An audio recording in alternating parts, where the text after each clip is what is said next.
जन्म परे जदि शिशु ओजन 2 केजी 500 हुए कम शिशुर जतरे हेळन करी कंगारू जतन शिशुकु देवा प्रथम भागरे माँ चर्म स्पर्श यह द्वारा शिशुर उषुम द्वितीय भागरे माँ क्षीर देवा यह द्वारा शिशुर बढ़े ओजन मामा उसी ओ मामा उसी शुणुथिब कथा कान डेरिकी मामा उसी ओ मामा उसी शुणुथिब कथा कान डेरिकी माँ भरी आउ अन्य सदस्य देई पारिबे सेवा नाही संकोच सफा सुतुरा को आखिरे रखी दौथिबा सेवा जगी रखिकी मार खोला छातीरे शिशुकु रखी 2 जणଙ୍କୁ कपड़े बांधी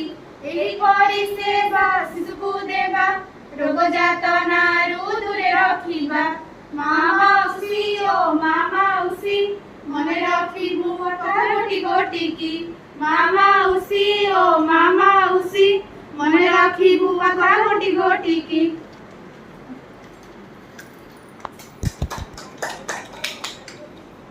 बुझिला कोन कहै सब साधारणतः जन्म समय यदि शिशु ओजन ना मार जन्म सहित शिशुर जन्म को स्पर्श कर रखिबा जहा द्वारा कि शिशुर शरीर तापमात्रा सठिक रहइबो आ कंगारू मां जन्मर साधारणतः 2 भाग रहिछि प्रथम भाग रहला मां जन्म सहित शिशुर जन्म को स्पर्श करबा जहा द्वारा कि शिशुर शरीर तापमात्रा सठिक रहइबो आ द्वितीय भाग हला स्तन्यपान कराइबा जहा कि द्वारा कि शिशुर शरीर वृद्धि और विकास एबे कोन एहा पर आलोचना करबा एबे मु मो सहपाठी निवेदा नायक को अनुरोध करिवि कि से आपन को कंगारू मां जन्मर उपकारिता कोन ता विषय रे आपन को सहित आलोचना करबा। समस्त को मोर नमस्कार मो ना निवेदिता नायक मु आपण मानकु कंगारू मां रो जत्न रो उपकारिता विषय रे आलोचना करबा को जाउछि। प्रथमे से लागे था न चर्म लगी हुई रही शिशुर शरीर तापमात्रा सठिक रहे जितेबले आम कंगारू माँ जत्न देवा से शिशु को माँ छाती में लगे रखा जहाद्वारा शिशुर शरीर तापमात्रा ठीक रहे आउ शिशु निजक सुरक्षित मन कर। द्वितीय स्तन्यपान अवधि और बारंबारता वृद्धि पाए कंगारू माँ जत्न समय शिशु अधिक समय माँ पाखे रही था जहाँफल शिशु तार इच्छा अनुसार स्तन्यपान कर सुजोग पाई थाए जहाद्वारा माँ आउ शिशु मध्य गोटे सुसंपर्क बढ़ी तृतीय शिशुर ओजन ठीक भाव वृद्धि होता है माँ क्षीर में श्वेतसार स्नेहसार पुष्टिसार आदि पोषक थाए जहाँ शिशुर शरीर विकास में साहाय्य करता है और मानसिक वृद्धि में साहाय्य करता है। चतुर्थ शिशु सठिक भाव में श्वासक्रिया करता है और श्वासरुद्ध होबार संभावना कम हुए जितेबले आम कंगारू माँ जत्न देवा से आग शिशुर अवस्थिति आम देखा प्रथमे छुआ को माँ छाती में लगे रखा आउ शिशुर मुह गोटे पट को ढलिकी रहा शिशु को श्वास प्रश्वास नेबा आने सुविधा हम कौन श्वासरुद्ध होबार संभावना न थाए। पंचम शिशु को संक्रामक रोग होबार संभावना कमी जाए कंगारू माँ जत्न शिशु माँ छाती में लगिक रही है जहाँफल शिशुर तापमात्रा ठीक रही है काश ज्वर ठंडा आदि संक्रामक रोग होबार संभावना कम थाए। एतिकी थिला मोर कंगारू माँ जत्न उपकारिता एवं मोर बंधु निकिता कंगारू माँ जत्न कौ मैंने दे पारे विषय से आलोचना कर कौन संक्रामक रोग न होइबा दरकार जितेबले आम कंगारू माँ जत्न देवा से साधारणतः परिष्कार और परिच्छन्न पर ध्यान देवा दरकार जमीक आम भल भाव गाधेबा नख काटा देखो नख बढ़ाटा भूल आ नख काटाटा ठीक चुटी की भल से कुंडे बांधा चुटी छाड़ीना दबानी चुटी बांधिकिना दबा देखो समस्या सफा लुगा पिंधा देखो ये मैला लुगा पिंधे ये सफा लुगा पिंधे आम सब सफा सुतरा पर ध्यान देवा दरकार ଯେତେବେଳେ ଆମେ କଙ୍ଗାରୁ ମାର ଯତ୍ନ ନେଉଛେ ସେତେବେଳେ କୌଣସି ଘଣ୍ଟା କିମ୍ବା ଅଳଙ୍କାର କିମ୍ବା ସୂତା କିଛି ବି ପରିଧାନ କରିବା ନାହିଁ, କାରଣ ଏହା ଦ୍ୱାରା ଶିଶୁକୁ କ୍ଷତିଗ୍ରସ୍ତ ହେବ। ଯେତେବେଳେ ଆମେ କଙ୍ଗାରୁ ମାର ଯତ୍ନ ଦେବା ସେତେବେଳେ ଆମେ କ'ଣ କ'ଣ ସବୁ ପୋଷାକ ପିନ୍ଧିପାରିବା? ଆମେ କଙ୍ଗାରୁ ମାର ଯତ୍ନ ନେବା ସମୟରେ ସୂତା ଲୁଗା ଏବଂ ନରମ ଲୁଗା ପିନ୍ଧିବା, ଯାହାଦ୍ୱାରା କି ଆମକୁ ନିଜେ ମଧ୍ୟ ସୁରକ୍ଷିତ ମନେ କରିବା ଏବଂ ଛୁଆକୁ ଦେଇପାରିବା ଭଲସେ କଙ୍ଗାରୁ ମାର ଯତ୍ନ। ଯେତେବେଳେ ଆମେ ସୂତା ବସ୍ତ୍ର ପିନ୍ଧିବା ସେତେବେଳେ ଆମର ଯେଉଁ ବ୍ଲାଉଜର ବଟନ୍ ଗୁଡ଼ା ସବୁ ଆଗ ଖୋଲା ଥିବା ବସ୍ତ୍ର ପିନ୍ଧିବା, ଯେମିତିକି ଆଗ ଖୋଲା ଥିବା ବ୍ଲାଉଜ ସେଇଭଳି ବସ୍ତ୍ର ପିନ୍ଧିବା, ଯେମିତି ନାଇଟ୍ ବି ଆମେ ପିନ୍ଧିପାରିବା ଯାହାର ଆଗ ଖୋଲା ହେଇପାରୁଥିବ। ଆଉ ସେ କଙ୍ଗାରୁ ମାର ଯତ୍ନ ଦେବା ସମୟରେ ଛୁଆଟି ମୁଣ୍ଡରେ କ୍ୟାପ୍ ପିନ୍ଧିଥିବ, ଟୋପି, ଆଉ ଯେଉଁ ଡାଇପର ପିନ୍ଧୁଛନ୍ତି ସେଟା ବି ଆପଣ ପିନ୍ଧିପାରିବେ। କଙ୍ଗାରୁ ମାର ଯତ୍ନ ଦେବା ସମୟରେ ଯଦି ଛୁଆଟି ଝାଡ଼ା କିମ୍ବା ପରିସ୍ରା କରେ ତାକୁ ଆମେ ଭଲସେ ସଫା କରିବା ଏବଂ ଖରାରେ ଶୁଖାଇବା, ଯାହାଦ୍ୱାରା କି କୌଣସି ରୋଗ ହେବାର ସମ୍ଭାବନା ନଥାଏ। କଙ୍ଗାରୁ ମାର ଯତ୍ନ ଆମେ ସାଧାରଣତଃ ସର୍ବନିମ୍ନ 1 ଘଣ୍ଟା ଦେଇପାରିବା। ଯଦି ଆମେ କୌଣସି କାମରେ ବ୍ୟସ୍ତ ରହୁଛେ ଦିନକୁ ସର୍ବନିମ୍ନ 1 ଘଣ୍ଟା ଦେଇପାରିବା ଏବଂ ସର୍ବାଧିକ 24 ଘଣ୍ଟା ପର୍ଯ୍ୟନ୍ତ ମଧ୍ୟ ଆମେ କଙ୍ଗାରୁ ମାର ଯତ୍ନ ଛୁଆଙ୍କୁ ଦେଇପାରିବା। ଯଦି ଛୁଆଟି ସାଲାଇନ୍ ଲାଗିଛି କିମ୍ବା ଅକ୍ସିଜେନ୍ ଲାଗିଛି କିମ୍ବା ଛୁଆର ନାକରେ ପାଟି ବାଟେ ଖାଦ୍ୟ ଯାଉଛି ପାଇପ୍ ବାଟେ, ସେହି ସମୟରେ ମଧ୍ୟ ଆମେ କଙ୍ଗାରୁ ମାର ଯତ୍ନ ଛୁଆକୁ ଦେଇପାରିବା।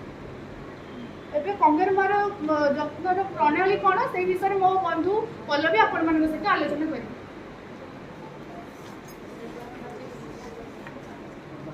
କେମିତି ଦବ ଦେଖ। ନମସ୍କାର, ମୁଁ ପଲ୍ଲବୀ। ମୁଁ ଆପଣମାନଙ୍କୁ କଙ୍ଗାରୁ ମାର ଯତ୍ନର ପ୍ରଣାଳୀ ବିଧି ଉପରେ କହିବି। ତ ପ୍ରଥମେ ମା ସିଧା ହୋଇ ଠିଆ ହେବେ ଏବଂ ପାଖରେ ଯେଉଁ ସ୍ୱାସ୍ଥ୍ୟକର୍ମୀ ଅଛନ୍ତି କିମ୍ବା ପରିବାରର ଅନ୍ୟ କୌଣସି ସଦସ୍ୟ ତାଙ୍କୁ ଏହି ପ୍ରଣାଳୀରେ ସାହାଯ୍ୟ କରିବେ। ପ୍ରଥମେ ଶିଶୁର ନିମ୍ନ ଭାଗ ଓ ମସ୍ତିଷ୍କକୁ ମୁଣ୍ଡକୁ ସପୋର୍ଟ ଦେଇ ମାର ଖୋଲା ଛାତି ଉପରେ ମୁଣ୍ଡ ଟିକେ ଉତ୍ତୁଳ କରି ରଖିବେ ଏବଂ ଏହାପରେ ସବୁ ଡ୍ରେସ୍ ଖୋଲିଦେବେ, ଖୋଲା ରଖିବେ, ତାପରେ ଛୁଆ ପାଟିକି ଏମିତି ଧରିବେ। ତାପରେ ମାର ଶିଶୁର ମୁଣ୍ଡ ଗୋଟେ ପଟକୁ ଢଳେଇ ରଖିବେ। ଶିଶୁର ମୁଣ୍ଡକୁ ଗୋଟେ ପଟୁ ଢଳେଇ ରଖିବେ, ଯେମିତି ଏହା ପଛପଟୁ ସାମାନ୍ୟ ମୋଡ଼ି ହୋଇଥିବା ଦରକାର, ଯେମିତିକି ଶିଶୁର ନାକ ପବନ ଆଡ଼କୁ ଖୋଲା ରହିବ, ସିଏ ସୁବିଧାରେ ନିଶ୍ୱାସ ପ୍ରଶ୍ୱାସ ନେଇପାରିବ ଏବଂ ମା ଓ ଶିଶୁ ପରସ୍ପରକୁ ଦେଖିପାରୁଥିବା ଦରକାର, ଯାହାଦ୍ୱାରା କି ତାଙ୍କ ଭିତରେ ଗୋଟେ ଉତ୍ତମ ସମ୍ପର୍କ ସୃଷ୍ଟି ହେବ। ଏବଂ ଶିଶୁର 2ଟି ହାତ ମାର 2 ସ୍ତନ ଉପରେ ଓ ଶିଶୁର 2 ଗୋଡ଼ ମାର 2 ସ୍ତନ ତଳେ ଏବଂ ଶିଶୁର ତଳିପେଟ ମାର ଛାତି ସହ ଲାଗିକି ରହିବା ଦରକାର। ସର୍ବମୋଟରେ କହିବାକୁ ଗଲେ ଏହା ବେଙ୍ଗ ପରି ରହିବା ଦରକାର। ରହିଲା। ଏବେ ଆମେ ଗୋଟେ ସଫା କପଡ଼ା ନେବା, ଲମ୍ବା କପଡ଼ା ନେବା, ଯେମିତିକି ସେଟା ଶିଶୁର ପଛ ଭାଗ ଓ ମାର ପେଟ 2କୁ ଘୋଡ଼େଇ ପାରୁଥିବ। ଯଦି କପଡ଼ା ଘୋଡ଼େଇବା ଆଗରୁ ଯଦି ମା ଶିଶୁ 2 ଜଣଙ୍କୁ ଶୀତ ହେଉଛି ତ ଆପଣମାନେ ତାକୁ କପଡ଼ାରେ ବି ଘୋଡ଼େଇ ପାରିବେ। ତ ଏ କପଡ଼ାର କେନ୍ଦ୍ରଟି ଯେମିତି ଶିଶୁର ପିଠି ଉପରେ ରହିବା ଦରକାର। ୟାକୁ ବର୍ତ୍ତମାନ ମା ଓ ଶିଶୁ 2 ଜଣଙ୍କୁ ଭଲ ଭାବରେ ଘୋଡ଼ାଇ ଓ ମାର କାଖ ତଳେ ପୁରାଇ ପଛପଟେ ନେଇ ଛନ୍ଦି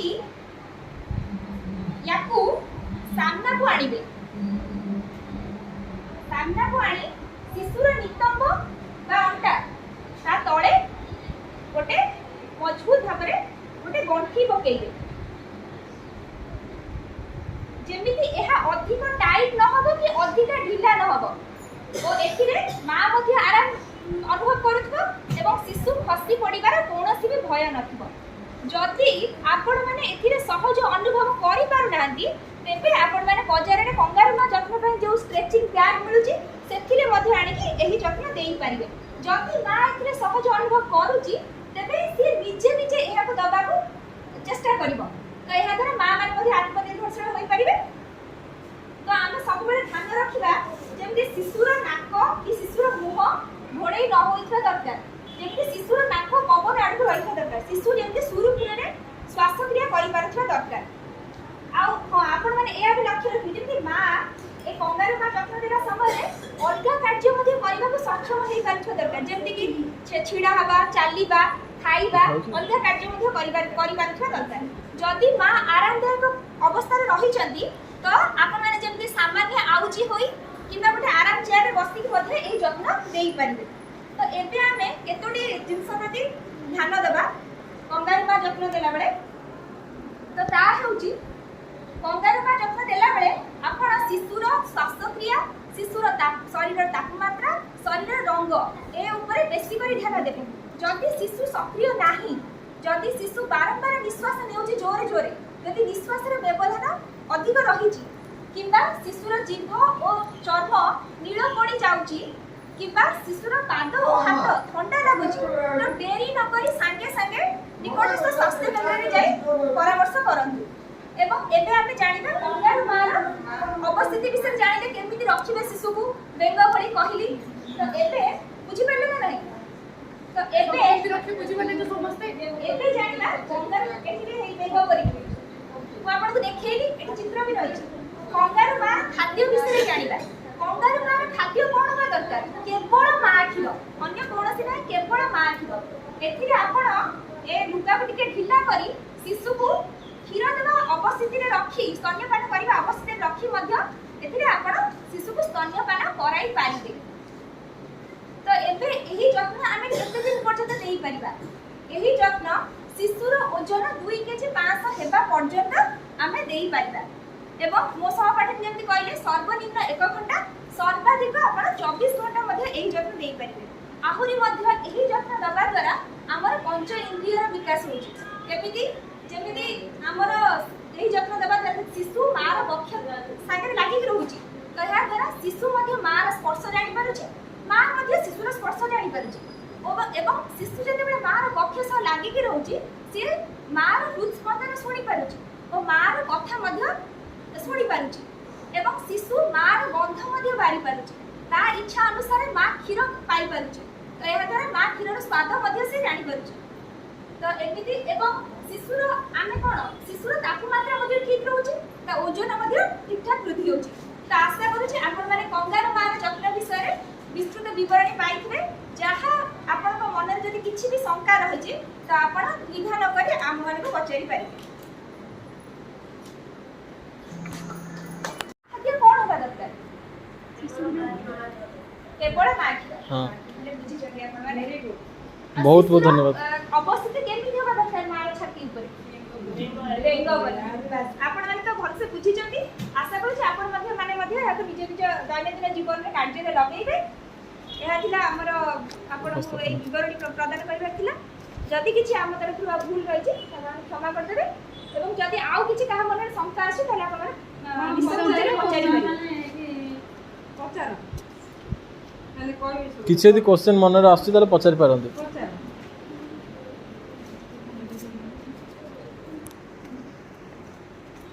ଛୋଟ ଓଜନ ଛୁଆ ସବୁ ସମସ୍ତେ